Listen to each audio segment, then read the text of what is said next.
It's time for a new thing, yeah. It's time for a new way to look at it.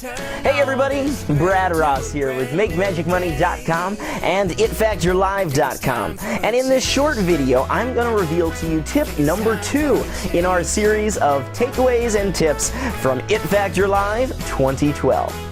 Today's tip actually was a very big takeaway for many of our attendees, and that is that content is king. Let me explain.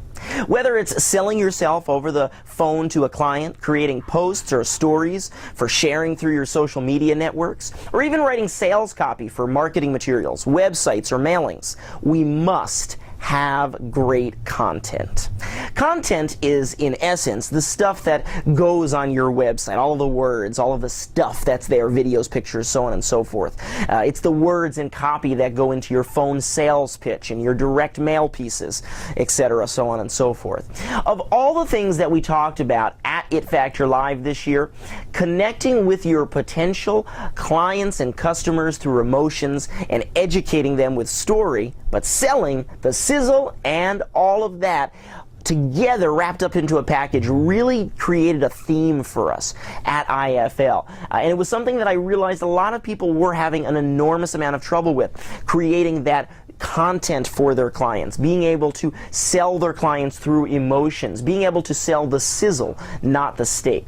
This is really important because it's an incredibly underutilized tool by businesses around the world, whether it's magicians or outside of our industry.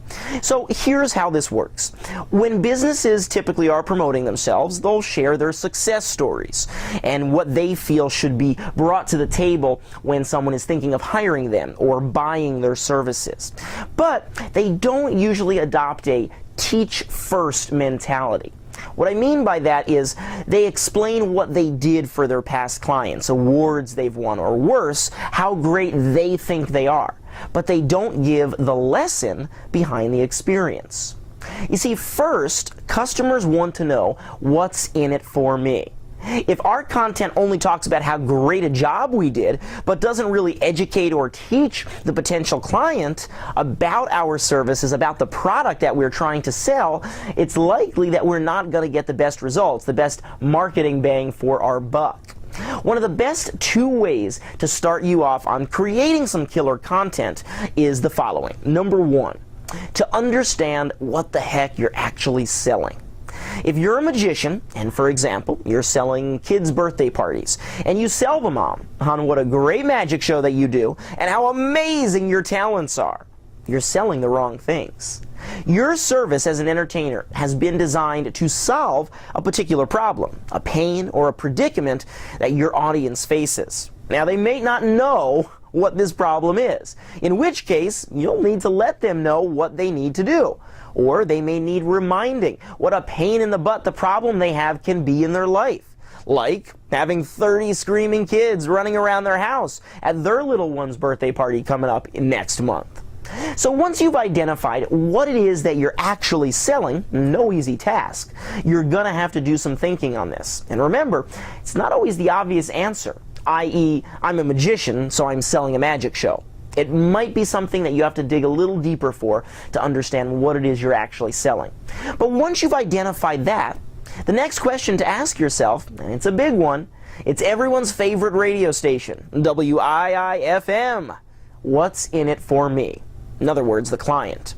Now, you may be an expert, internationally award-winning sleight of hand artist, but that means nothing to a corporate client looking to hire you to draw a crowd to his or her company's trade show booth. It means nothing when it's stated as a bragging point or a resume credit. But when you can interpret what your brag point may mean to a potential client and how it benefits them, then we're getting a little bit closer to answering WIIFM. What's in it for me? So I'll ask you, when you sell your show over the phone, on your website, or any other way, are you telling the client what's in it for them? Take a look through your promotional materials, your website, your phone pitch, and actually answer the question for yourself. Are you telling the client what's in it for them, or are you busy selling them on how great you are? I hope you've gotten some really great value and some insight out of this short video today. I'll be back tomorrow on the American Thanksgiving with your next It Factor Live 2012 tip. For now, this is Brad Ross for the all-new MakeMagicMoney.com saying do what you love and love what you do. To look at it, turn all this gray to a brand new day. I think it's time for a change. I think it's time for a change.